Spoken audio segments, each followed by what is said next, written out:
اس کا احرام اپنے سلے ہوئے کپڑوں ہی کے اندر ہوگا، اس کو کپڑے بدلنے کی ضرورت نہیں۔ اسی طریقے سے خوشبو لگانا، میل کچیل اتارنا بھی احرام کے دوران ممنوع ہے۔ یعنی ٹھنڈک کے لیے تو آپ پانی بہا سکتے ہیں، لیکن صابن لگا کر میل اتار نہیں سکتے بحالت احرام۔ تو یہ چیزیں ممنوع احرام میں، تو لا فسوق کا معنی فرماتے ہیں یہی ہے کہ ان میں سے کوئی گناہ نہ کرے یہ کام کر کے، کیونکہ یہ احرام سے پہلے تو جائز تھے، احرام کے بعد منع ہوئے ہیں۔ ظاہر بات ہے یہ ممنوع ہیں جو پہلے جائز تھے، تو جو پہلے سے منع ہے وہ کب جائز ہو سکتے ہیں کہ جھوٹ بولے، چوری کرے یا اور کسی قسم کے گناہ کرے۔ ولا جدال، اور تیسری چیز کیا ہے کہ ولا جدال فی الحج، حج میں جھگڑا بھی نہیں کرے۔ جھگڑے کی نوبت تو بہت آتی ہے، اس لیے کہ مختلف مزاجوں کے لوگ جب وہاں اکٹھے ہو جاتے ہیں تو اور ہمارے لوگ جو ہے وہ تھوڑے سے تند مزاج ہوتے ہیں، تو وہ تو پھر بہانہ تلاش کرتے ہیں۔ یعنی جھگڑا ویسے ہی بری چیز ہے، اور اب تو آپ کا لباس بھی بتا رہا ہے کہ آپ تو کفن پہن کے آئیں، ذرا خیال کریں۔ اب تو آپ کی ہر چال ڈھال بتا رہی ہے کہ آپ توبہ کرنے کے لیے آئے ہیں، اب بھی یعنی لڑ پڑتے ہیں۔ تو ایک دوسرے کی غلطیوں سے تحمل کریں، برداشت کریں، درگزر کریں، اور حج کے دوران جھگڑے سے اجتناب کریں، ہر قسم کے جھگڑے۔ تو خصوصی طور پہ یہ چیزیں ظاہر بات ہے کہ جب ان چیزوں سے اجتناب ہوگا تو پھر حج کیا ہو جائے گا؟ مبرور، مقبول۔ وما تفعلوا من خیر، یہ کام تو نہ کرو، اور جو تم نیکی کا کام کر سکتے ہو خوب کرو۔ وما تفعلوا من خیر، اور جو بھی تم نیکی کا کام کرو گے یعلمہ اللہ، اللہ اس کو جانتا ہے، اور ایک ایک نیکی کا ہزاروں گنا کیا لاکھوں گنا ثواب دے گا۔ کیونکہ آپ جانتے ہیں کہ حدود حرم میں علماء نے لکھا ہے صرف مسجد حرام نہیں بلکہ پورے حدود حرم میں صرف نماز نہیں، ہر نیکی کا ثواب لاکھ گنا ہے۔ نماز کے بارے میں تو پیغمبر کے ارشاد ہے نا کہ مسجد حرام کے اندر ایک نماز 1,00,000 نماز کا ثواب رکھتی ہے۔ علماء نے تعمیم کر کے یہ بتایا ہے کہ حضور کا مقصد نماز ہی کی پابندی نہیں تھی بلکہ ہر نیکی کے کام کی بات تھی کہ ہر نیکی کا کام 1,00,000 گنا رکھتا ہے۔ لیکن یہ بھی ہے کہ جیسے نیکی اتنی قدر میں بڑھتی ہے تو گناہ کی قدریں بھی کچھ بڑھتی ہیں، کہ اتنے لائق احترام مقام میں جو گناہ کرے گا وہ بھی پھر اتنا ہی نہیں رہے گا، اس میں بھی کچھ اضافہ ہوگا۔ وَتَزَوَّدُوا فَإِنَّ خَيْرَ الزَّادِ التَّقْوَىٰ، یہ ایک اور اصلاح کی جا رہی ہے حج کے لیے۔ کچھ لوگ اسلام سے پہلے جو حج کے لیے آیا کرتے تھے وہ اپنے آپ کو متوکل ظاہر کرتے ہوئے حج کے لیے ضروری اخراجات گھر سے لے کر نہیں آتے تھے، اور رستے میں بھیک مانگتے مانگتے حرم تک پہنچتے تھے۔ بھیک تو خیر اب بھی لوگ مانگتے ہیں، لیکن یہ ایک خاص لوگ یمن کے، انہوں نے اس کو ایک بڑی نیکی سمجھ رکھا تھا کہ بھائی اللہ کے مہمان بن کے جا رہے ہیں، ساتھ یہ کیا کھینچ کے لے جا رہے ہیں۔ اور پھر اللہ کے مہمان کیا کرتے تھے؟ لوگوں کو تنگ کرتے تھے۔ تو اللہ تعالیٰ فرماتے ہیں یہ کوئی نیکی نہیں ہے اور نہ یہ کوئی توکل ہے، یعنی اس کا نام رکھا ہے توکل۔ یہ کوئی توکل نہیں ہے، یہ حماقت ہے۔ وَتَزَوَّدُوا، خرچہ پورے کا پورا لے کر چلو، خرچہ جتنا تمہارا ہونا ہے وہ سارا سامان کر کے ساتھ جاؤ، لوگوں پہ بوجھ نہ بنو۔ یہ توکل نہیں ہے۔ توکل ہے اسباب مہیا کر کے نظر اسباب پہ نہ ہو، مسبب الاسباب پہ، یہ ہے توکل۔ توکل کیا ہے کہ اسباب پورے کریں آپ، لیکن نظر اسباب پہ نہ رکھیں کہ اب سارا کام ماشاءاللہ ہو گیا ہے۔ نظر مسبب الاسباب پہ رکھیں کہ تکمیل اس نے کرانی ہے، بس میں اتنا کر سکتا تھا، یہ ہے توکل۔ تو اسباب کا چھوڑنا یہ توکل نہیں، اور اسباب پہ نظر جمانا بھی توکل کے خلاف ہے۔ بس سامان پورا کر کے نظر اللہ پہ رکھنا یہ توکل ہے۔ فَإِنَّ خَيْرَ الزَّادِ التَّقْوَىٰ، اور بے شک بہترین زاد سفر تقویٰ ہے، اس کو چھوڑ کے نہ جانا، وہ ضرور ساتھ لے جانا۔ تقویٰ یعنی معاشی ضرورت کا سامان بھی لے کر جائیں، لیکن تقویٰ تو سب سے بہترین توشہ سفر ہے۔ ایسا نہ ہو کہ تقویٰ چھوڑ دیں، وہ سفر کا توشہ ضرور ساتھ لے کر جائیں۔ اس لیے کہ اصل مقصد تو یہاں حصول تقوی ہی ہے. واتقون یا اولی الالباب، اور پھر مجھ سے ڈرو اے عقل والو. پھر فرماتے اللہ تعالیٰ مجھ سے ڈرو. دیکھیے حج کی عبادت جگہ جگہ واتقوا اللہ واتقونی وخیر الزاد التقوی، مجھ سے خوف رکھو، مجھ سے ڈرو، میری اطاعت کرو، میری نافرمانی سے بچو اے عقل والو. تو بہرحال حج فرضی اس وقت ہوتا ہے کہ جب آدمی کے پاس زاد راہ ہو، اور زاد راہ پورا لے کر جانا چاہیے، بلکہ حق تو یہ کہ کچھ زیادہ لے کر جاؤ اور ضرورت مندوں کو بھی دو، یہ نہیں کہ خود ضرورت مند بن جاؤ.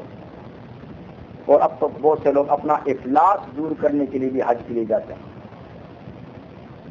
قرب قیامت کی جو پیغمبر کریم صلی اللہ علیہ وسلم نے نشانیاں بتائی ہیں، ان میں ایک نشانی یہ بھی حضور نے بتائی ہے کہ آخر زمانے میں جو لوگ حج کے لیے جائیں گے مختلف قسم کے ہوں گے.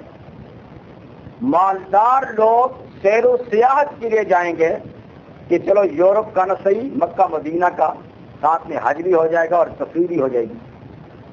تو مالدار لوگ سیاحت کے لیے حج کریں گے. اہل علم حفاظ قراء نام و نمود کے لیے کتنے حج کیے قاری صاحب؟ 4 کیے ہیں جی. آپ نے جی 6 کیے ہیں جی. تو بس وہ یہ گنتی میں گنتیاں پوری کریں گے کہ میں اس سے 2-4 آگے ہوں. اور فرمایا کہ غریب لوگ بھیک مانگنے کے لیے، غریب لوگ بھیک مانگنے کے لیے کہ چلو بھائی اتنا قرضہ ہو گیا ہے تو وہاں قرضے کی ادائیگی کی کوئی صورت نکلائی. تو آج بہت کم لوگ ہیں جو خلوص سے، ورنہ اتنا بڑا مجمع اللہ کے دربار میں حاضر ہو تو ایک انقلاب نہ پیدا ہو جائے. بس اللہ تعالیٰ بہرحال قبول فرمائے. فرض تو بہرحال ادا ہو ہی جاتا ہے، لیکن جو حج دینا چاہتا ہے اور حج کی وساطت سے اللہ جو دینا چاہتے ہیں اس سے ہم لوگ خالی ہاتھ ہی آتے ہیں. ورنہ اتنے حجاج ہر سال جا کر آئیں تو دنیا میں ایک انقلاب آ جائے، تبدیل ہو کر آئیں. لیس علیکم جناح ان تبتغوا فضلا من ربکم فاذا افضتم من عرفات فاذکروا اللہ عند المشعر الحرام واذکروه كما هداکم وَإِن كُنتُم مِّن قَبْلِهِ لَمِنَ الضَّالِّينَ.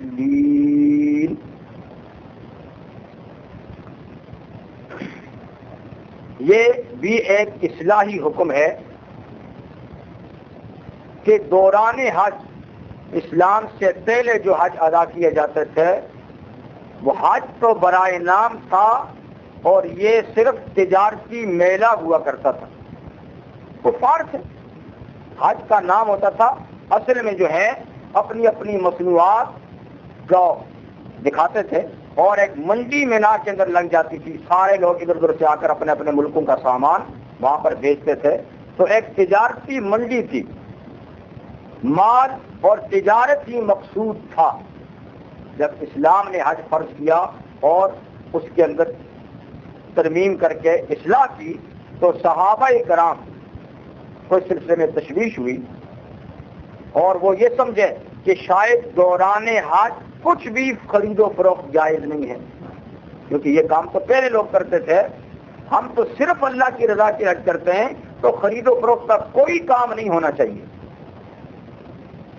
ایک صاحب ہیں حضرت عبداللہ ابن عمر رضی اللہ عنہ سے مسئلہ پوچھا کہ حضرت اسلام سے پہلے میرا یہ بزنس تھا کہ میرے پاس اونٹ میں رینٹ پہ حجاج کو دیا کرتا تھا، حاجیوں کو کرائے پہ دیتا تھا، اور جب اونٹ جاتے تھے تو ساتھ میں بھی جاتا تھا، حج کر لیتا تھا.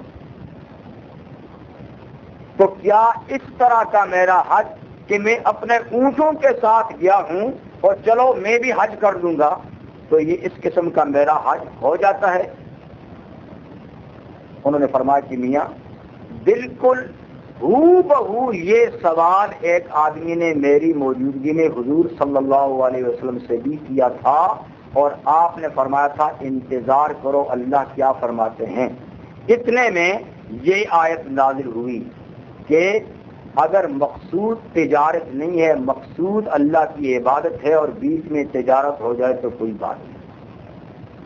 تو یہ تمہاری نیت پر ہے کہ تم کس لیے گئے ہو. گئے عبادت کے لیے ہو اور اپنی ضروریات کے لیے کچھ دن ملازمت کر لی, کچھ تجارت بھی کر لی اپنے خرچے کے لیے, بال بچوں کے لیے, تو کوئی حرج کی بات نہیں ہے. یعنی اسلام کوئی ایسا دین نہیں کہ تمہیں بالکل ایسی چیزوں سے پابند کر دے, بلکہ تمہارے کاموں کی اصلاح کرنا چاہتا ہے. تو تجارت پہ پابندی حج کے دوران لگانا مقصود نہیں, حج کو تجارت بنانے سے روکنا ہے. حج کو تجارت بنانے سے روک کر اسلام تجارت کو حج بنانا چاہتا ہے. لوگوں نے حج کو تجارت بنایا تھا, اسلام تجارت کو حج بنانا چاہتا ہے. تو اسلام کی یہ خوبی ہے کہ وہ اللہ تک رسائی کے لیے لوگوں کو دنیا کے دھندوں سے نہیں روکتا, بلکہ دنیا کے دھندے چلانے کے لیے ایسی رہنمائی کرتا ہے کہ ان دھندوں میں پڑھ کے آپ اللہ تک پہنچیں. تو لیس علیکم جناح, تم پر کوئی گناہ نہیں. کوئی گناہ کا مطلب یہ کہ جائز ہے صرف, اچھا بھی نہیں. اچھا بھی نہیں تو باقی اپنے سارے انتظامات کر لو اور حج کے دن بالکل فارغ اللہ کے لیے کرو, سب سے اچھا تو یہ ہے. لیکن کوئی نہیں کر سکتا تو کوئی گناہ بھی نہیں. ان تبتغوا فضلا من ربکم, کہ تم دوران حج اپنے رب کا فضل تلاش کرو. لیکن اسلام نے حلال محنت کی کمائی کو فضل سے تعبیر کیا. حلال مال جو محنت سے کمایا جائے, حلال ذرائع سے کمایا جائے, جائز منافع کے طور پہ کمایا جائے, تو یہ نرا مال نہیں, فضل ہے, فضل. تو کچھ حرج نہیں کہ تم اللہ اپنے رب کا فضل تلاش کرو, کر سکتے ہو. اس لیے نیت یہ ہو کہ بس میں صرف اللہ کی رضا کے لیے جاتا ہوں. اب ضروریات کے انسان کے ساتھ اس کو پوری کرنی ہے. لیکن پھر بھی خاص جو حج کے دن ہیں, یعنی 8, 9, 10, 11, 12 اور 13, اگر 13 کو آپ نکال بھی دیں تو 12 تک, یہ 5 دن تو خاص عبادت کے ہیں. کم سے کم ان 5 دنوں میں تو آدمی کو اور کوئی کام نہیں کرنا چاہیے. ان سے جو دن آگے پیچھے بچتے ہیں اس میں تھوڑا بہت کام بھی کر سکتا ہے. فَإِذَا أَفَضْتُم مِّنْ عَرَفَاتٍ فاذكروا اللَّهَ عِندَ الْمَشْعَرِ الْحَرَامِ, جب تم عرفات سے واپس آؤ تو اللہ کو مشعر حرام کے پاس یاد کرو, مزدلفہ. کما ہداکم, جیسے اللہ نے تمہیں ہدایت دی, جیسے اللہ نے تمہاری رہنمائی کی ہے. وَإِن كُنتُم مِّن قَبْلِهِ لَمِنَ الضَّالِّينَ, اور بے شک تم اس سے پہلے البتہ ناواقف تھے, بہکے ہوئے تھے. اب اللہ نے جو تمہاری رہنمائی کی ہے بالکل اس کے مطابق مشعر حرام کے پاس آ کر اللہ تعالیٰ کو یاد کیا. یہاں بہت ساری باتیں ہیں لیکن میرے پاس فہم نہیں ہے, تو انشاءاللہ اگلے پروگرام میں یہیں سے شروع کریں گے. لیس علیکم جناح. سبحانک اللہم وبحمدک اشہد ان لا الہ الا انت استغفرک واتوب الیک. الحمدللہ وکفی والسلام علی عبادہ الذین اصطفی. اما بعد فاعوذ باللہ من الشیطان الرجیم. بسم اللہ الرحمن الرحیم. لیس علیکم جناح ان تبتغوا فضلا من ربکم فاذا افضتم من عرفات فاذکروا اللہ عند المشعر الحرام واذکروه کما ہداکم وان کنتم من قبله لمن الضالین.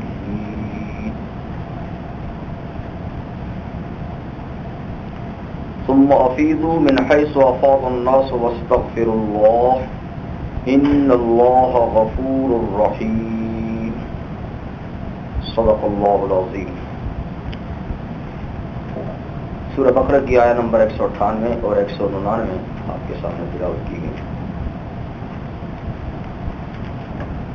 فریضہ حج کی ادائیگی کے سلسلے میں گفتگو چلی آ رہی ہے اور اس سلسلے میں بعض کوتاہیوں کا ازالہ کیا جا رہا ہے.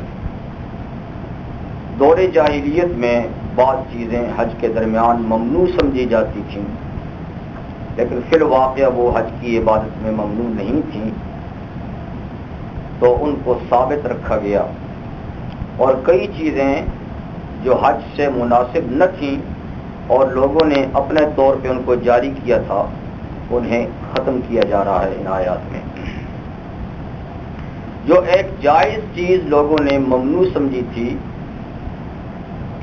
یعنی لوگوں نے تو جاری کی تھی لیکن صحابہ نے بعد میں اس کو ناپسند سمجھا اور پیغمبر کریم صلی اللہ علیہ وسلم سے استفسار کیا گیا تو اس کے جواز کے بارے میں حضور نے ارشاد فرمایا اس آیت میں، وہ یہ کہ دوران حج یعنی کوئی تجارت کی جا سکتی ہے یا نہیں.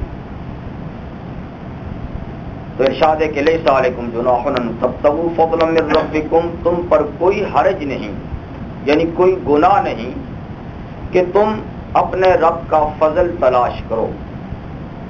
فضل سے مراد یہاں پر مال ہے، اور مال تلاش کرنے کے ذرائع میں سے ایک ذریعہ تجارت ہے، ایک ذریعہ ملازمت ہے. یہ دو بڑے ذریعے ہیں. تو دوران حج یہ دونوں چیزیں ہو سکتی ہیں اور کوئی حرج نہیں یعنی گناہ نہیں. یہ مطلب نہیں کہ کوئی افضل ہے یعنی بہتر بھی نہیں ہے کہ آدمی ان دنوں کو بالکل عبادت کے لیے فارغ کر لے، تو یہ سب سے اچھی بات ہے. لیکن اگر ضرورت ہو تو تجارت یا ملازمت بھی کی جا سکتی ہے، اس طرح کہ حج کی عبادت میں رکاوٹ نہ بنے. فَإِذَا أَفَضْتُم مِّنْ عَرَفَاتٍ فَاذْكُرُوا اللَّهَ عِندَ الْمَشْعَرِ الْحَرَامِ. پس جب تم عرفات سے لوٹو، عرفات سے واپس آؤ تو مشعر حرام کے پاس اللہ کو یاد کرو. عرفات لفظوں میں تو یہ جمع ہے لیکن واقع میں یہ ایک میدان کا نام ہے جہاں پر حج کا رکن اعظم ادا کیا جاتا ہے. عرفات کا میدان حدود حرم سے باہر ہے لیکن حج کا سب سے بڑا رکن وہاں ہی ادا کیا جاتا ہے. اس کی وجہ تسمیہ کیا ہے؟ اس میں متعدد باتیں ہیں، جس میں سے ایک یہ بھی ہے کہ اس میدان کو عرفات اس لیے کہتے ہیں کہ اس میں بندے اللہ کا تعارف اور تقرب حاصل کرتے ہیں. تو عرفات کا معنی جان پہچان پیدا کرنا. تو اس میں بندے اللہ کے حضور ہر چیز سے منقطع ہو کر، ہر چیز سے الگ تھلگ ہو کر اپنے اللہ سے پہچان اور معرفت حاصل کرتے ہیں. اس لیے بھی یہ میدان عرفات ہے، اور اس لحاظ سے بھی کہ روئے زمین کے تمام مسلمانوں تو اس میدان کی حاضری سب مسلمانوں کے باہم تعارف کا بھی ذریعہ ہے. تو رکن اعظم جو ہے وہ عرفات میں ادا ہوتا ہے. عرفات میں جو رکن اعظم ہے یعنی وہاں کا وقوف، وہاں کی حاضری، یہ اتنا حج کا بڑا رکن ہے کہ اگر یہ ختم ہو جائے اور نہ ہو سکے تو حج سرے سے ہوتا ہی نہیں. یعنی باقی واجبات اور فرائض آگے پیچھے ہو جائیں تو قربانی سے کام چل جاتا ہے، اور قربانی نماز کے سجدہ سہو کی طرح اس کا بدل بن جاتی ہے. لیکن عرفات کا رکن ایسا ہے کہ اگر یہ فوت ہو جائے تو کوئی قربانی اور کوئی بدل جو ہے اس کا قائم مقام نہیں ہو سکتا. اسی لیے کبھی کبھی صرف وقوف عرفات پر ہی حج کا اطلاق ہوتا ہے. جیسے پیغمبر کریم صلی اللہ علیہ وسلم سے پوچھا گیا کہ یا رسول اللہ مل حج، حج کیا ہے؟ آپ نے فرمایا العرفہ، بس وقوف عرفات حج. مطلب یہ کہ یہ سب سے بڑا رکن ہے حج کا. اور یہاں پر ایک خاص وقت کی حاضری جو ہے وہ فرض ہے. وہ 9 ذی الحج کے دن زوال سے لے کر غروب آفتاب تک کا وقت ہے. زوال سے پہلے اگر کوئی وہاں پر ہو کر آ گیا تو فرض ادا نہ ہوا. زوال کے بعد وہاں، اور اصل ٹائم جو ہے زوال کے بعد سے مغرب تک ہے، لیکن کوئی آدمی اگر مغرب کے بعد بھی پہنچ جائے بلکہ طلوع فجر سے پہلے پہلے بھی وہاں سے ہو کر آئے تو فرض ادا ہو جاتا ہے. اس کی حدود متعین ہیں. وہاں سے یعنی مغرب ہوتے ہی نکلتے ہیں جو اصل طریقہ ہے. تو نکلنے کے بعد پھر مینا کی طرف واپسی ہوتی ہے. وقوف کے لیے بھی مینا سے جاتے ہیں اور وقوف کے بعد بھی مینا کو آنا ہوتا ہے. لیکن بیچ میں ایک اور عبادت ہے مزدلفے کا وقوف جو فرض نہیں ہے واجب ہے، یا اسی کا ذکر ہے فذکروا اللہ عند المشعر الحرام، جب تمہاری واپسی ہو عرفات سے تو مشعر حرام کے پاس اللہ کو یاد کرو۔ تو مشعر حرام مزدلفہ میں ایک پہاڑ ہے، اس کے آس پاس جو میدان ہے وہی وقوف مزدلفہ وہاں پر کیا جاتا ہے۔ مشعر شعار سے ہے، شعار کا معنی ہے علامت، اور حرام حرمت سے یعنی اس کا معنی ہے عزت۔ مشعر حرام اس پہاڑ کو اس لیے کہتے ہیں کہ یہ اسلامی اور عبادتی شعار کا قابل احترام مقام ہے۔ یہاں مطلقاً اللہ کا ذکر کرنے کا کہا ہے کہ جو بھی عبادت کی جا سکتی ہے وہ کریں، لیکن یہاں کی خاص عبادت جو لازمی ہے وہ مغرب اور عشاء کی نماز یکجا عشاء کے وقت میں پڑھنا ہے، اور یہاں جماعت بھی شرط نہیں، جیسے کہ وقوف عرفات میں تو نمازوں کو عصر اور ظہر کی نماز کو اکٹھا کرنے کے لیے شرط ہے کہ وہ با جماعت ہوں، خطبہ ہو وغیرہ، یہاں وہ شرط بھی نہیں، اگر کوئی تنہا بھی پڑھے گا تو بھی 2 نمازیں عشاء کے وقت میں پڑھے گا۔ تو یہاں کی خاص عبادت یہ ہے، اس کے علاوہ پھر جو ذکر و اذکار یا جو دعائیں کر سکتے ہیں وہ کریں، اور طلوع فجر تک کا یہاں وقوف ہوتا ہے، یعنی عرفات سے پہنچنے کے بعد عشاء کے وقت میں دونوں نمازیں پڑھنے کے بعد طلوع صبح صادق تک یہاں وقت وقوف کا۔ وَاذْكُرُوهُ كَمَا هَدَاكُمْ، اس کے بعد اللہ تعالیٰ ایک اصول اور ایک قانون بتاتے ہیں کہ یہ تو ہم نے کہہ دیا کہ اللہ کو یاد کرو مشعر حرام میں، لیکن کیسے کرو؟ اپنی مرضی سے نہیں، وَاذْكُرُوهُ كَمَا هَدَاكُمْ، اس طرح اللہ کو یاد کرو جس طرح اس نے تمہاری رہنمائی کی ہے، جیسے یاد کرنے کا طریقہ بتایا ہے اس طریقے پہ یاد کرو۔ معلوم ہوا کہ خالی ذکر اور خالی عبادت اللہ کے ہاں مقبول نہیں ہے، وہ عبادت اور وہ اذکار مقبول ہیں جو اللہ تعالیٰ نے پیغمبر کریم صلی اللہ علیہ وسلم کی وساطت سے بتائے ہیں۔ اس طریقے پہ جو عبادت ہوگی وہ مقبول ہوگی، اس سے ہٹ کے جو عبادت کی جائے گی وہ مقبول نہ ہوگی۔ تو وَاذْكُرُوهُ كَمَا هَدَاكُمْ، ایسے یاد کرو جیسے اللہ نے تم کو بتایا ہے۔ تو یہاں خاص جو چیز بتائی ہے وہ کیا ہے؟ 2 نمازیں اکٹھی پڑھنا۔ کہیں تمہیں یعنی شیطان بہکا نہ دے کہ میاں مغرب کا وقت تو ہو گیا ہے پہلے، تو لہذا مغرب کی نماز یہیں رستے میں ہم پڑھتے ہیں، یا وہاں پہنچ گئے ہیں اور مغرب کا وقت ہو گیا اور آپ کہیں کہ جی مغرب کا وقت تو ہو گیا ہے لہذا کیوں دیر کریں، ابھی پڑھتے ہیں۔ نہیں، آج کے دن اگر مغرب کی نماز مغرب کے وقت پڑھی تو مقبول نہیں ہے، اس لیے نماز تو وہی ہے، لیکن باقی جگہوں میں اور باقی دنوں میں تو اپنے وقت میں پڑھنی ہے۔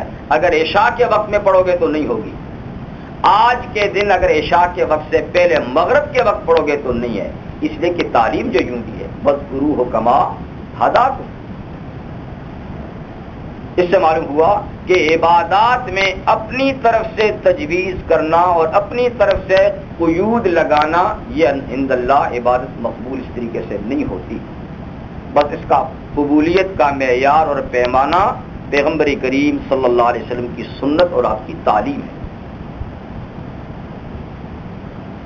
وَإِن كُنتُم مِّن قَبْلِهِ لَمِنَ الضَّالِّينَ، اور بے شک تم اس سے پہلے یعنی اس تعلیم سے پہلے البتہ ناواقف تھے، تمہیں کوئی پتہ نہیں تھا تو پھر تم اپنی مرضی سے کرتے تھے، اور آج جب تمہیں معلوم ہو گیا ہے تو اب پھر اللہ اور رسول کی مرضی کے مطابق کرنا ہوگا۔ اب بھی کئی کام ہم ایسے کرتے ہیں جو ہمارے بنائے ہوئے ہوتے ہیں اور تعلیمات نبوی میں اس کا کوئی نام و نشان نہیں ہوتا، یا تو جھوٹی روایتیں گھڑ کر پیغمبر کی طرف منسوب کر دیتے ہیں جو بڑا ظلم عظیم اور بہت بڑا گناہ، کہ حضور صلی اللہ علیہ وسلم کے ارشاد ہے من کذب علی متعمدا فلیتبوا مقعدہ من النار، جو جان بوجھ کے مجھ پہ جھوٹ گھڑے گا اس کو اپنا ٹھکانہ جہنم میں بنا لینا چاہیے۔ تو جھوٹ ویسے ہی بری خصلت ہے، ویسے ہی جھوٹ گناہ کبیرہ ہے، لیکن جو جھوٹ اللہ اور رسول پہ باندھا جائے وہ تو پھر بہت ہی بڑا ہے۔ لیکن کئی لوگ اس کی کوئی پرواہ نہیں سمجھتے کہ ہم کیا کہہ رہے ہیں، تو من گھڑت روایات، موضوع روایات کی بنیاد پر بڑی بڑی عبادتیں لوگوں نے بنا رکھی، جس کا صحیح روایات میں اور حضور کی سنت میں کوئی اثر نہیں۔ تو عبادت مختصر ہو لیکن وہ ٹھیک پیغمبر کریم صلی اللہ علیہ وسلم کے طریقے پر ہو، وہی عند اللہ مقبول ہوتی ہے۔ دیکھیے اب فجر کی نماز شریعت میں 2 فرض، ظہر کے 4، عصر کے 4، مغرب کے 3 اور عشاء کے 4 فرض ہیں۔ یہ ایک طے شدہ بات ہے، سنت سے یہی ثابت ہے، اسی پر امت کا اجماع ہے۔ لیکن کوئی شخص اگر مغرب کی بھی 4 پڑھ لے تو آخر اس نماز میں کچھ اور تو نہیں پڑھے گا نا، وہی سورہ فاتحہ اور کوئی سورت پڑھے گا، وہی ہاتھ باندھ کے قیام ہوگا، رکوع و سجدہ ہوگا، وہی تسبیحات ہوں گی، لیکن کیا کوئی مسلمان کہہ سکتا ہے کہ یہ نماز اس کی ہو گئی؟ نہیں۔ کیوں؟ صرف اس لیے کہ یہ کما ہداکم کے اصول کے خلاف، ورنہ کام تو سارے اچھے کیے اس میں، یا فجر کی 4 پڑھ لے تو، یا ظہر کی 6 پڑھ لے تو، نہیں، اس لیے کہ جو پیمانہ ہے عبادت کا، اس پیمانے سے آگے پیچھے وہ عبادت عند اللہ قبول نہیں۔ اصل عبادت تو حکم ماننا ہے۔ اللہ تعالیٰ کو ہمارے سجدوں یا ہمارے قیام یا ہماری تسبیحات کی کوئی ضرورت ہے؟ یہ ساری چیزیں تو اطاعت، فرما برداری کے تو کرتے کیا ہیں؟ اصل عبادت تو اللہ اور رسول کا حکم ماننا ہے، اور یہ حکم ماننے کے مظاہر ہیں سارے۔ اگر حکم کی تعمیل نہیں ہوگی تو وہ اللہ تعالیٰ کے ہاں چیز قابل قبول نہیں ہوگی۔ اس کے بعد ایک اور حج کے لیے جو مشرکین مکہ نے اپنی ایک اضافی شان کے لیے ایک اضافہ کر رکھا تھا، اس کا اللہ تعالیٰ ازالہ فرماتے ہیں۔ وہ یہ تھا کہ عام لوگ تو جاہلیت کے زمانے میں بھی جب حج کرتے تھے تو وقوف عرفات کرتے تھے، لیکن آل مکہ جو ہے یہ عرفات میں نہیں جاتے تھے، یہ مزدلفہ میں وقوف کر کے واپس ہو جاتے تھے، اور کہتے تھے میاں تم تو اس لیے جاؤ کہ تم تو باہر کے لوگ ہو، ہم تو مکہ کے رہنے والے ہیں، حرم کے مجاور ہیں، حرم کے پڑوسی ہیں، ہمیں حرم کی حدود سے باہر جانے کی ضرورت نہیں ہے۔ اصل میں ان کا مقصد یہ تھا کہ ہم اپنی برتری کو قائم رکھیں، ہم بڑے لوگ ہیں اور عام لوگوں کے ساتھ ساری عبادت نہیں ہم انجام دے سکتے، ہماری کوئی خصوصیت ہونی چاہیے۔ ان کا وقوف اگر عرفات میں ہے تو ہمارا وقوف مزدلفہ میں ہو۔ تو حق تعالی شانہ فرماتے ہیں کہ یہ طریقہ آپ اسلامی حج میں نہیں ہوگا، امیر ہے یا غریب ہے، مکی ہے یا مدنی ہے، حرم کا باسی ہے یا غیر حرم کا باسی ہے، حج سب کو ایک طریقے سے ادا کرنا ہے۔ جب ہم نے حج کا لباس ہی ایک مقرر کیا ہے، جب حج کا ترانہ ہی ایک مقرر کیا ہے، تو پھر کیا مطلب ہے کہ کچھ یہاں سے جائے اور کچھ وہاں سے جائے؟ تو یہ اونچ نیچ برداشت نہیں۔ ثم افیضوا من حیث افاض الناس، پھر وہاں سے واپس آؤ جہاں سے اور لوگ واپس آتے، عرفات۔ واستغفر اللہ، اور اپنی کوتاہیوں پر اللہ سے معافی مانگو، جو غلطیاں ہو گئی ہیں ان غلطیوں کو مت دہراؤ، جو ہو چکی ہیں اللہ سے معافی مانگو۔ ان اللہ غفور الرحیم، بے شک اللہ بخشنے والے اور مہربان ہیں۔ تم صدق کے دل سے معافی مانگو گے تو وہ تمہارے گناہ معاف کر دے گا۔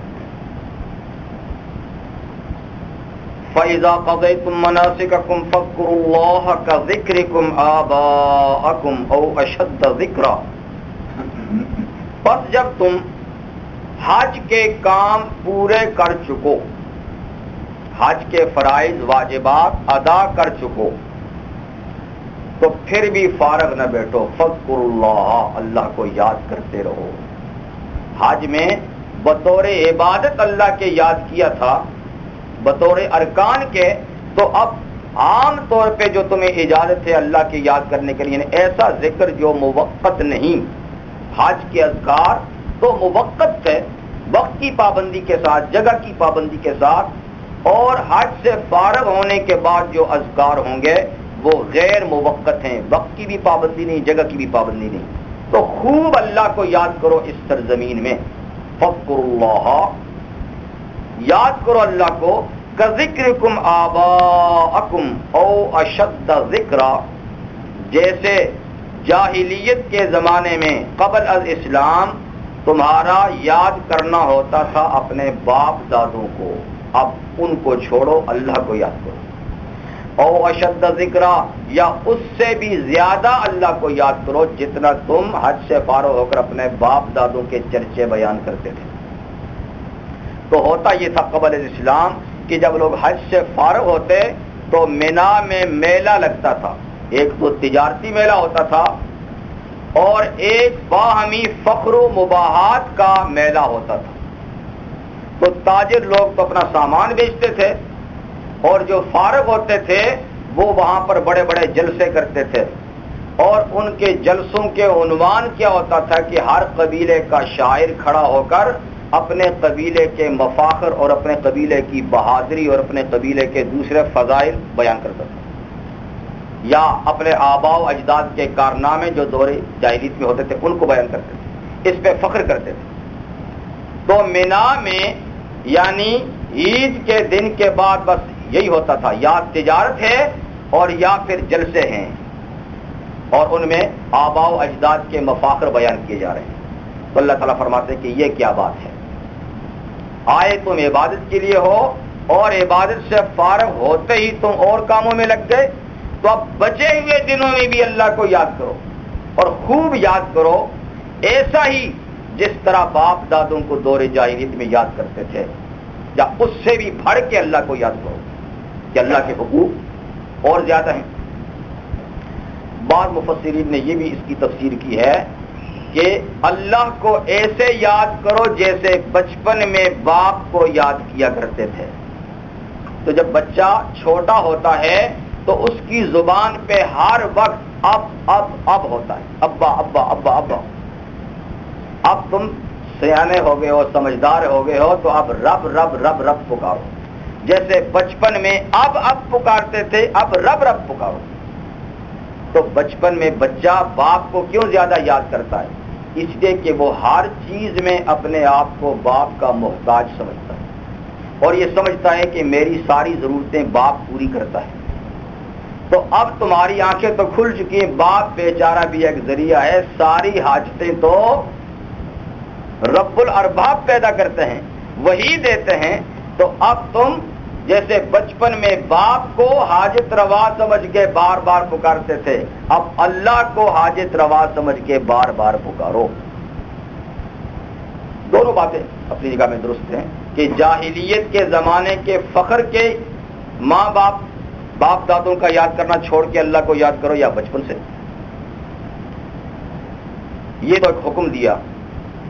اب اس حکم کی تعمیل میں لوگ وہاں جو کچھ کرتے ہیں ان کے دو طبقے ہیں، ان دو طبقوں کا اللہ تعالیٰ ذکر فرماتے ہیں۔ کچھ لوگوں کے سامنے محض دنیا اور اس کی چہل پہل ہوتی ہے، وہ ایسی مقدس سرزمین میں بھی جا کر دنیا ہی مانگتے ہیں۔ وہ سمجھتے ہیں کہ یہاں دعائیں مقبول ہوتی ہیں تو کیوں نہ دنیا کی عیش و عشرت مانگی جائے، تو وہاں پہنچ کر وہ صرف دنیا ہی مانگتے ہیں، اور دنیا کے مانگنے میں بھی خیر پیش نظر نہیں ہوتی، بلکہ مطلق دنیا جیسی ہے جہاں سے ہو بس ملے۔ تو لیکن آخرت میں تو ان کے لیے اعلان ہے کہ کچھ بھی نہیں، یعنی ان کی دعا قبول کر کے جو دنیا میں مانگا ہے، اگر اللہ تعالیٰ کی حکمت متقاضی ہوئی تو وہ چیز دے دیں گے، نہ دی تو نہ دی، لیکن آخرت کے بارے میں ان کو کچھ بھی نہیں ملے گا۔ فَمِنَ النَّاسِ مَن يَقُولُ رَبَّنَا آتِنَا فِي الدُّنْيَا حَسَنَةً فِي الدُّنْيَا وَمَا لَهُ فِي الْآخِرَةِ مِنْ خَلَاقٍ۔ کچھ لوگ ایسے بد نصیب ہیں کہ جو کہتے ہیں اے ہمارے پروردگار آتنا فی الدنیا، بس ہمیں دنیا ہی میں دے دے، اور اس کے ساتھ حسنہ بھی نہیں لگاتے کہ کوئی اچھی دنیا دے دے، صرف دنیا دے دے۔ وما لہ فی الآخرۃ من خلاق، ان کے لیے آخرت میں بھی حصہ نہیں، دنیا ملے نہ ملے آخرت نہیں ملے گی۔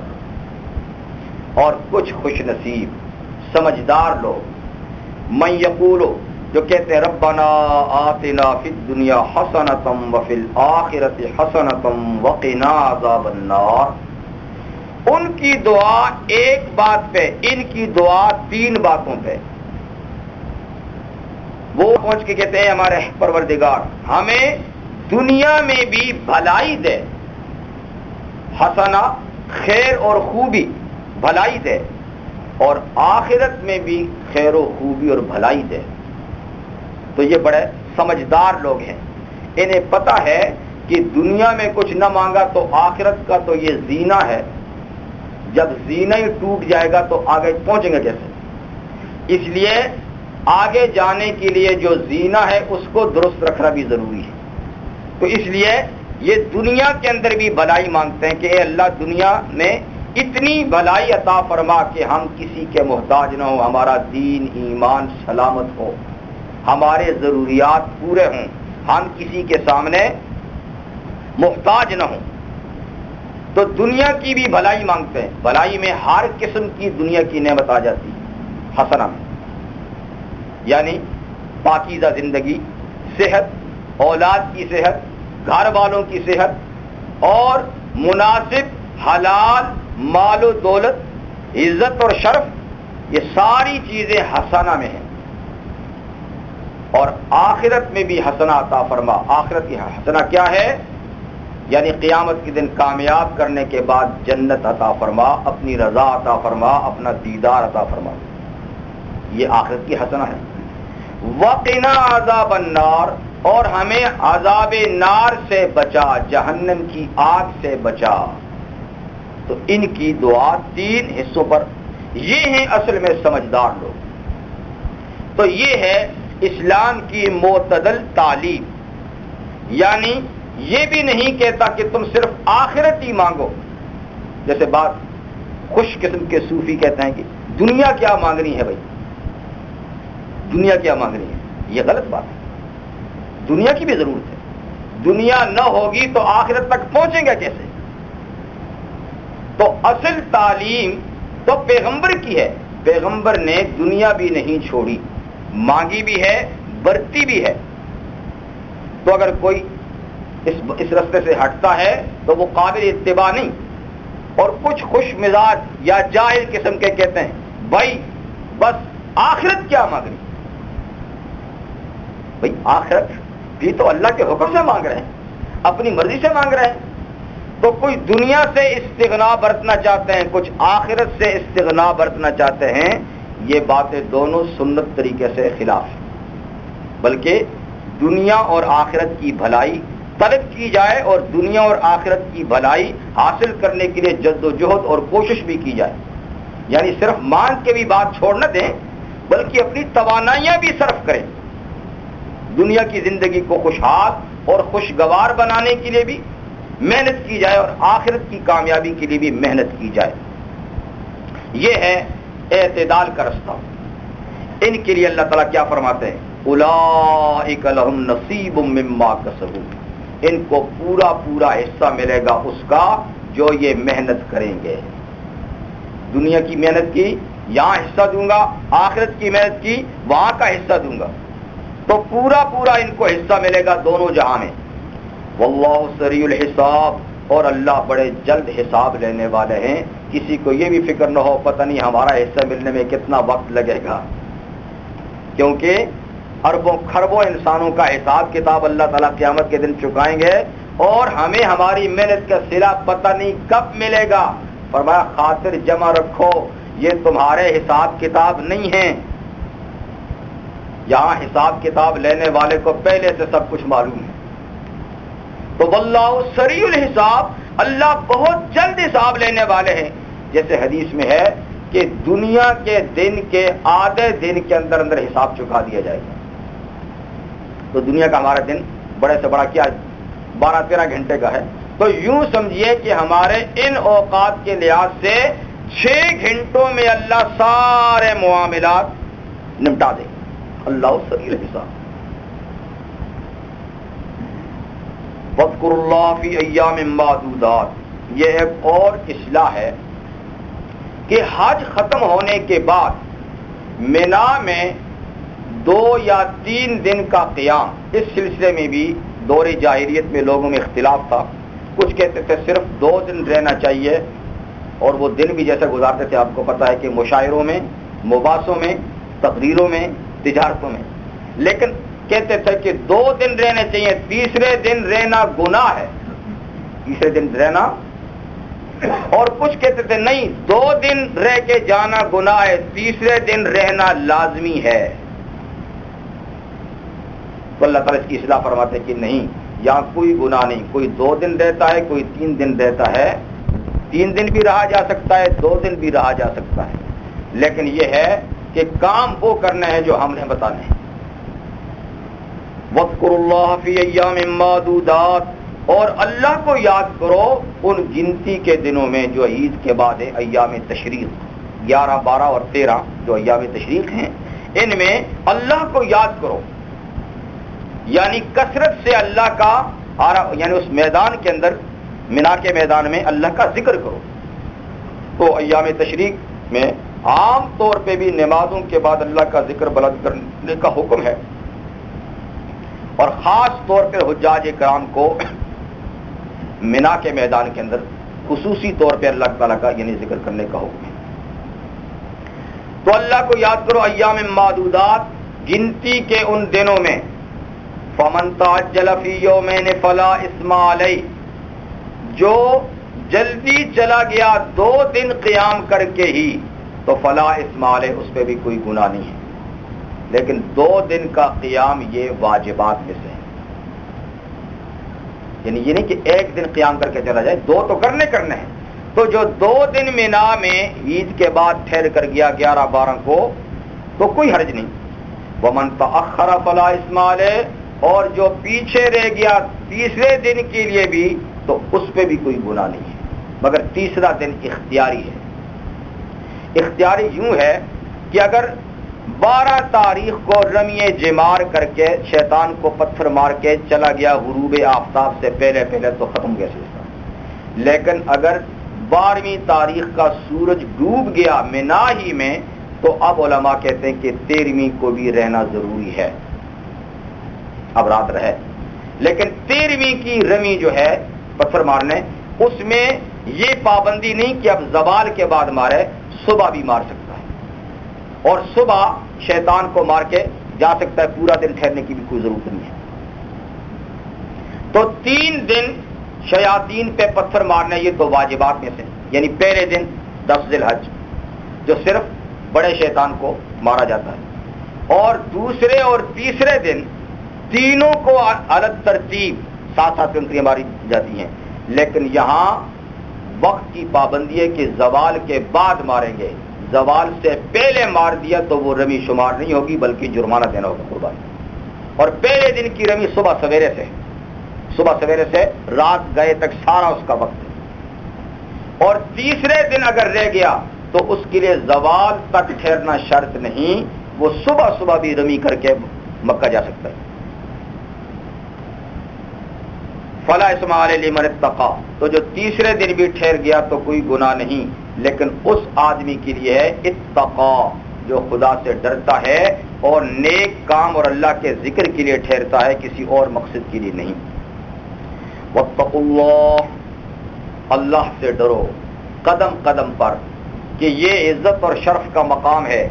ایک بڑی عبادت ادا کرنے کے لیے آئے ہو، اگر اس میں ذرا سی بھی تم نے جان بوجھ کے غلطی کر لی تو مواخذہ بھی سخت ہوگا. اس لیے واتقوا اللہ بار بار اس کو دہرایا جا رہا ہے کہ حج کی ادائیگی میں اللہ سے ڈرو. وَاعْلَمُوا أَنَّكُمْ تُحْشَرُونَ. اور جانو کہ تم اس کے پاس اکٹھے کیے جاؤ گے، جیسے آج اس کے گھر کے پاس اکٹھے کیے گئے ہو، ایسے کل قیامت کے دن بھی اللہ کے روبرو آج کعبہ میں اکٹھے ہوئے، کل رب کعبہ کے سامنے اکٹھے کیے جاؤ گے. اس لیے اللہ کا خوف رکھو اور اس منظر کو آخرت کا منظر تصور کر کے عبادت کرو. اوپر یہ بیان کیا گیا تھا کہ حج کے دوران خوش قسمت اور محروم القسمت دونوں قسم کے لوگ ہوتے ہیں. کچھ وہاں جا کے بھی دنیا کے بکھیڑوں میں پڑے رہتے ہیں، وہی مانگتے ہیں، اور کچھ دونوں جہاں کی اصلاح چاہتے ہیں. اب اگلی آیات میں دو قسم کے لوگوں کا ذکر ہے کہ اس طریقے سے جیسے وہاں حاجیوں کے دو حالات ہیں، عام طور پہ بھی لوگوں کے دو حالات ہیں، کچھ مومن ہیں کچھ منافق ہیں. کچھ مومن ہیں کچھ منافق ہیں. تو پہلا بیان منافقین کے سلسلے میں ہے. وَمِنَ النَّاسِ مَن يُعْجِبُكَ قَوْلُهُ فِي الْحَيَاةِ الدُّنْيَا وَيُشْهِدُ اللَّهَ عَلَى مَا فِي قَلْبِهِ وَهُوَ أَلَدُّ الْخِصَامِ. کچھ لوگوں میں ایسے بھی ہیں. یہ آیت بطور خاص جس شخص کے لیے نازل ہوئی، اخنس بن شریق اس کا نام، منافق تھا. اخنس بن شریق بڑا فصیح اور بلیغ، یعنی یوں باتیں کرتا تھا کہ بس جیسے کہ بالکل حقائق اگل رہا. تو زبردست قسم کا مقرر اور خطیب تھا. جب نبی کریم صلی اللہ علیہ وسلم کی خدمت میں آتا تو اپنی لب و لہجے سے یوں باتیں کرتا کہ جیسے کہ اس سے بڑا کوئی مخلص مسلمان نہیں، لیکن تھا پرلے درجے کا منافق. اس لیے اللہ تعالیٰ نے فرمایا کہ ایسے لوگوں سے ہوشیار رہیے. کچھ لوگ ایسے ہیں یوجبو کا قولہ، کہ اس کی باتیں آپ کو بڑی اچھی لگتی ہیں، یوجبو کا بڑی اچھی لگتی ہیں، فی الحیات الدنیا، مگر یہ دنیا کی زندگی میں ہی ہے. وَيُشْهِدُ اللَّهَ عَلَى مَا فِي قَلْبِهِ، اور وہ اپنے دل کی باتوں پہ اللہ کو گواہ کر کے پیش کرتا ہے. تو پھر آپ کیسے یقین نہ کریں؟ ظاہر بات ہے آپ کو یقین کرنا ہے. ایک مسلمان کے پاس جب اللہ کا نام لے کر بات کہی جائے گی تو مسلمان اس پہ یقین کرتا ہے. تو آپ جو اس کی باتوں پہ یقین کرتا ہے تو اس لیے کہ وہ اپنی صداقت پہ بار بار اللہ کی قسمیں اٹھاتا ہے. لیکن ہم بتائیں وَهُوَ أَلَدُّ الْخِصَامِ، یہ سخت قسم کا جھگڑالو اور فسادی ہے. یہ آپ کے پاس کچھ ہے اور آپ سے جانے کے بعد کچھ ہے. اس کے کرتوت یہ ہیں وَإِذَا تَوَلَّى سَعَىٰ فِي الْأَرْضِ، جب آپ کی مجلس سے پھرتا ہے، سعیٰ فی الارض، دوڑتا ہے زمین میں، کہیں فساد کا کام نظر آ جائے، لیفسد فیہا، دوڑتا ہے بھاگتا ہے تاکہ فساد مچائے زمین میں، ویہلک الحرث والنسل، کھیتیاں بھی برباد کرتا ہے، جانور بھی برباد کرتا ہے، انسانوں کا بھی قاتل ہے، حیوانوں کا بھی قاتل ہے. اور واللہ لا یحب الفساد، اللہ فساد کو بالکل پسند نہیں کرتے. یہ فسادی ہے، اللہ فساد کو پسند نہیں کرتے. اس لیے آپ اس کی باتوں پہ نہ جائیں، اس کے کرتوتوں پہ نظر رکھیں. تو معلوم ہوا کہ ایسے لوگ بھی ہوتے ہیں. ایسے لوگ بھی آقا کے زمانے میں تھے، ان کو منافق کہا جاتا تھا. اور ہر دور میں ایسے لوگ ہوتے ہیں کہ جن کی زبان کچھ ہے اور جن کا دل کچھ ہے. ایسے لوگوں سے احتراز کرنا چاہیے، بچ کے رہنا چاہیے. وَإِذَا قِيلَ لَهُ اتَّقِ اللَّهَ أَخَذَتْهُ الْعِزَّةُ بِالْإِثْمِ، اور جب اس کو بطور نصیحت کہا جاتا ہے میاں خدا کا خوف کر. ابھی کیا باتیں کر کے آیا تھا مجلس نبوی میں، اب کیا کر رہا ہے؟ تو بجائے اس کے کہ اس کو خدا کا خوف ہو، اخذت العزت بالاسم، اس کو غرور گناہ پر لے آتا ہے. اچھا تو نے میری شان میں ایسی بات کہی ہے، اچھا پھر میں ایسا ہوں. تو بجائے اپنے کیے پہ شرمندہ ہو، وہ اور زیادہ غرور اور تکبر میں آ جاتا ہے اور اپنی غلطی تسلیم نہیں کرتا. فحسبہ جہنم، اس کا ٹھکانہ جہنم ہے. وَلَبِئْسَ الْمِہَادُ، اور جہنم بہت برا بچھونا اور ٹھکانہ ہے. اس کے مقابلے میں مخلص مومن، اب اس کا ذکر ہے وَمِنَ النَّاسِ مَن يَشْرِي نَفْسَهُ ابْتِغَاءَ مَرْضَاتِ اللَّهِ، ایسے لوگ بھی ہر دور میں ہوں گے. آقا کے دور میں صحابہ تھے اور اس کے بعد قیامت تک مخلص لوگ بھی ہوں گے. جیسے وہ لوگ ہوں گے ایسے یہ لوگ بھی ہوں گے. ان کی پہچان کیا ہے کہ جان و مال اللہ پر لگاتے ہیں. کچھ لوگوں میں وہ ہے یشری نفسہ، جو بیچتا ہے اپنی جان. لفظ شراء خرید رہے اور بیچنے دونوں میں استعمال ہوتا ہے. زیادہ تر اس کا استعمال ہوتا ہے خریدنے میں، لیکن بیچنے کے لیے بھی ہوتا ہے. یہاں بیچنے کے معنی میں اپنے آپ کو بیچتا ہے کس چیز پہ؟ ابتغاء مرضات اللہ، اللہ کی رضا حاصل کرنے پر، کہ کہیں سے اللہ کی رضا حاصل ہو اپنا سب کچھ اس پہ نچھاور کرتا ہے. واللہ رؤوف بالعباد، اور اللہ بھی تو شفقت کرنے والے ہیں بندوں پر، وہ اس کی سعی اور محنت کو رائے گاں اور ضائع نہ ہونے دیں گے. یہ تو کئی مسلمان اور مومن ہر دور میں ہوں گے، لیکن جس خوش نصیب صحابی کی شان میں یہ آیہ کریمہ نازل ہوئی، جیسے پہلی اخنس بن شریح، تو یہ صہیب رومی رضی اللہ تعالیٰ عنہ کی شان میں نازل ہوئی، یعنی اس کی سبب نزول ہوا ہے. صہیب رومی رضی اللہ تعالیٰ عنہ مکہ میں روم سے غلام بنا کر لائے گئے تھے اور یہاں اس کو بیچ دیا گیا تھا. تو انہوں نے غلامی کی زندگی یہاں گزاری اور یہ بہت بڑے ہنرمند تھے. اپنے ہنر سے انہوں نے بڑی مال و دولت بھی یہاں اکٹھی کی تھی. جب خوش نصیبی کا وقت آیا تو پیغمبر کریم صلی اللہ علیہ وسلم کے حلقے میں شامل ہو گئے. جب آقا صلی اللہ علیہ وسلم نے ہجرت کی تو یہ رہ گئے، اور بعد میں ہجرت کرنے والوں میں ایک یہ بھی ہیں، اور یہ ان خوش نصیب صحابہ میں سے ہیں جن کے بارے میں پیغمبر کریم صلی اللہ علیہ وسلم نے ارشاد فرمایا خود کو بھی ایک کہہ کے کہ اولین مسلمانوں میں حضور نے فرمایا میں پہلا مسلمان ہوں عرب کا. آقا تو دائی ہیں لیکن اول المسلمین بھی تو حضور ہے نا. اول المسلمین وانا اول المسلمین، فرمایا اول المسلمین عرب میں ہوں.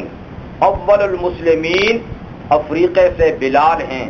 اول المؤمنین یورپ سے صہیب ہیں. اول المسلمین ایران سے سلمان ہیں. تو ملکوں کے لحاظ سے، ملکوں کے مسلمانوں، علاقے کے مسلمانوں کے لحاظ سے یورپ سے اسلام کی اولیت کا شرف حاصل کرنے والے کون ہیں؟ حضرت صہیب رومی رضی اللہ تعالیٰ. اپنے پورے یعنی علاقے سے یہ پہلے مسلمان ہیں، اور اتنے بلند درجے کے مسلمان ہیں کہ حضرت فاروق اعظم رضی اللہ تعالیٰ نے کتنے جلیل القدر صحابی ہیں، خلیفہ دوم. ان کی جب شہادت کا وقت آیا تو انہوں نے یہ وصیت کی تھی کہ میرا جنازہ صہیب رومی پڑھائے. حالانکہ مدینۃ الرسول میں بڑے بڑے جلیل القدر صحابہ موجود تھے. آپ کے جانشین حضرت عثمان غنی بھی موجود ہیں، اور ان کے جانشین علی مرتضیٰ بھی موجود ہیں، اور عبد الرحمن بن عوف بھی موجود ہیں، اور کتنے بڑے بڑے صحابہ. لیکن آپ کی نظر انتخاب جنازے کے لیے کس پہ پڑی؟ روم کے اس غلام پہ پڑی جو بظاہر تو وہ غلام تھا لیکن حضور کی حلقے میں شامل ہو کر وہ شہنشاہ تھا. فرمایا میری نماز جنازہ صہیب رومی کو بولنا کہ وہ پڑھائے. تو اسلام میں کردار سے شرف اور عظمت حاصل ہوتی ہے. ان اکرمکم عند اللہ اتقاکم. علاقائی، لسانی اور دوسرے جو امتیازات انسانوں نے پیدا کیے ہیں یہ کوئی شرف کا ذریعہ نہیں. شرف کا ذریعہ کیا ہے؟ جو زیادہ متقی ہے، زیادہ خدا کا خوف رکھنے والا ہے، زیادہ عابد و زاہد ہے، وہ اللہ تعالیٰ کے لیے سب سے زیادہ مقرب ہے. تو خیر یہ پھر تنہا ہی سفر ہجرت پہ روانہ ہوئے. جب یہ روانہ ہو گئے تو رستے میں قریش مکہ نے ان کو روک لیا. یہاں تم کہاں جا رہے ہو؟ تمہیں ہم نہیں جانے دیں گے. آپ اپنی سواری سے اترے اور آپ کے تھیلے میں تیر تھے. ایک ایک تیر نکالا اور کمان میں فٹ کیا، اور پھر پوری جماعت کو خطاب کر کے کہا تم جانتے ہو قریش کہ میں ایسا تیر انداز ہوں کہ میرا کوئی تیر نشانے سے خطا نہیں جاتا، تمہیں پتہ ہے، یاد رکھو اگر میرا رستہ روکا تو یہ سارے تیر تم پہ برسا کے ختم کروں گا، جب تیر ختم ہو جائیں گے تو دیکھو یہ میرے پاس تلوار بھی ہے، پھر میں تلوار سے تمہاری خبر لوں گا، تو جب تلوار بھی ٹوٹ جائے تیر بھی ختم ہو جائے تو پھر تم جو چاہو کرو۔ تو دیکھو میں تمہیں ایک اچھا سودا بتاتا ہوں، مجھے مت چھیڑو، مجھے مت چھیڑو، ایک اچھا سودا بتاتا ہوں۔ کہ کیا؟ کہ تمہیں پتہ ہے میں بڑا مالدار بھی تو ہوں۔ کہاں بالکل ہے، اور تم نے ہمارے ملک میں مال کمایا ہے، یہ بھی ہم تمہیں مدینہ نہیں لے جانے دیں گے۔ کہ میاں لے جانے کی کیا بات ہے، میں تو خود پیشکش کرتا ہوں، جو پاس ہے یہ بھی لو، اور مکہ میں فلاں مکان کے اندر میرا تمام سرمایہ موجود ہے، چابیاں لو، وہ سارا سرمایہ تمہارا ہے، لیکن میرا رستہ مت روکو۔ روک سکتے بھی نہیں ہو، لیکن میں تمہیں کہتا ہوں کہ روکو بھی نہ۔ تو وہ ڈر بھی گئے اور کچھ لالچ بھی مل گئی، اچھا ٹھیک ہے جا۔ تو حضرت صہیب یوں وہاں سے سارا مال و دولت قربان کر کے تنہا مدینہ منورہ پہنچے۔ جب پہنچے تو پیغمبر کریم صلی اللہ علیہ وسلم کی زبان اقدس پہ یہ الفاظ تھے، ربح ابا یحییٰ، ربح ابا یحییٰ، ابو یحییٰ صہیب نے تجارت میں بڑی کامیابی حاصل کر لی، ایمان بچا کے لے آیا، دولت دے کر ایمان بچا کے لے آیا، جان بچا کے لے آیا، یہ بڑا نفع کا سودا کر کے آیا۔ اسی پہ یہ آیا کریمہ بھی نازل ہو۔ تو کچھ ایسے لوگ ہیں جو ایمان کی خاطر سب کچھ قربان کرنے والے ہیں، اور کچھ ایسے ہیں کہ صرف زبانی باتیں کرنے والے ہیں، اور در پردہ ان کے اعمال انتہائی خبیثانہ ہیں۔ تو وَمِنَ النَّاسِ مَن يَشْرِي نَفْسَهُ ابْتِغَاءَ مَرْضَاتِ اللَّهِ، کچھ لوگوں میں وہ ہیں جو بیچتے ہیں اپنی جان ابتغاء مرضات اللہ، اللہ کی رضا حاصل کرنے کے لیے۔ یہ نہیں کہ ہمارے ایمان کا کیا بنے گا، جان چلی گئی اللہ کے راستے میں تو اللہ نقد دوسری جان دے دیں گے۔ شہید کے لیے کیا اعلان ہے، وہ مرتا نہیں، اس کو حیات جاویدانی دیتے ہیں۔ کشتگان خنجر تسلیم را، ہر زباں از غیب جانے دیگر، اور ایمان کے بدلے میں، جان کے بدلے میں تو حیات جاویدانی، اور ایمان کے بدلے میں آخرت کی ہمیشہ کی کامیابیاں، ہمیشہ کی کامیابی۔ یہ فرمایا گیا کہ شہید کے سارے گناہ قطرہ خون کے زمین پہ گرتے ہی بخش دیے جاتے ہیں۔ حقوق العباد مستثنیٰ ہے، حقوق العباد چھوڑ کر حقوق اللہ کے بارے میں ہے کہ شہادت سے تو حق تعالی شانہ کے ہاں ایمان کی اتنی بڑی قیمت ہے، اس کے تحفظ کی فکر کرنی چاہیے۔ اس کو مضبوط بنانے کے لیے جو اسباب اور ذرائع وہ اختیار کرنے چاہیے۔ باقی چیزیں تو آنی جانی ہیں، زندگی تو عارضی ہے، آج نہیں تو کل، اور جائے گی وہیں جہاں مقرر ہے، اس سے پہلے نہیں جا سکتی۔ ساری کائنات مل کے کسی کی جان کو ایک سیکنڈ پہلے نہیں ختم کر سکتے، اور جب وہ لینے پہ آتا ہے تو سارے تحفظات رکھے رہتے ہیں اور جانے والا ایریا رگڑ کے چلا جاتا ہے۔ تو زندگی کے لمحات، زندگی کے سانس ایک ایک سیکنڈ کے طے شدہ ہے، اس لیے یہ خوف تو قتل ہونا نہیں چاہیے کہ فلاں کے ہاتھ سے مر جاؤں گا، فلاں مار دے گا، فلاں نہیں مار سکتا۔ ہاں اگر اسی کے ہاتھ سے لکھی ہے تو پھر کوئی بچا بھی نہیں سکتا۔ اس لیے ایمان کے تحفظ کی ضرورت ہے۔ جان انشاءاللہ جتنی لکھی ہے وہ محفوظ ہے، مال جتنا اللہ نے دیا ہے وہ محفوظ ہے، ایمان خطرے میں ہو سکتا ہے۔ تو صحابہ کرام کی سیرتیں ہمارے سامنے ہیں، انہوں نے سب کچھ کو قربان کیا ایمان بچانے کے لیے، تو ابد الآباد کی نعمت اللہ تعالیٰ نے ان کے مقدر فرمائی۔ حق تعالیٰ شانہ ہمیں بھی سلامتی کے اس رستے پہ گام ضرور رکھیں۔ اللہ تعالیٰ ہماری جان، مال، عزت و آبرو اور ہمارے ایمان اور دین کو سلامت رکھے اور سارے مسلمانوں کو اللہ تعالیٰ سلامتی کی زندگی عطا فرمائے. بہرحال وہ تو صحابہ تھے، ہم تو بہت کمزور ہیں، بہت پیچھے، صدیوں پیچھے ہیں، اس لیے ہم انتہائی کمزور ہیں. تو اللہ تعالیٰ سے بس دعا مانگتے ہیں کہ اللہ تعالیٰ ہماری کمزوری پہ رحم کرتے ہوئے ہمارے دین، ایمان، عزت و آبرو ہر چیز کی حفاظت فرمائیں، کیونکہ ہم بچانے کے قابل نہیں ہیں. وآخر دعوانا الحمد للہ رب العالمین. سبحانک اللہم وبحمدک اشہد ان لا الہ الا انت استغفرک واتوب الیک.